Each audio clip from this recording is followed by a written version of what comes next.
वळूया पुढच्या बातम्यांकडे। धुळ्यातील शिरपूर तालुक्यात पावसामुळे शेतकऱ्यांचं मोठं नुकसान झालं।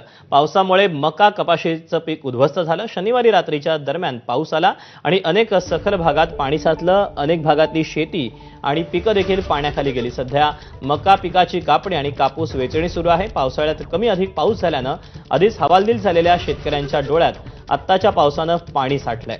सध्या मका पिकाच्या सोंगणीचा हंगाम सुरू असून सोंगणी करून टाकलेल्या मक्याची कणसं ही शेतात पडून आहेत।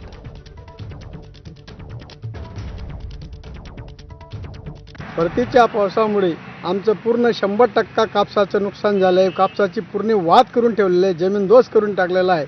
मकाचे तर पूर्ण अंकुर फुडून झालेलं आहे। शासनाने आम्हाला पूर्ण मदत करावी, पीक विमा जाहीर करावा, पीक विम्याची 100% आम्हाला भरपाई द्यावी।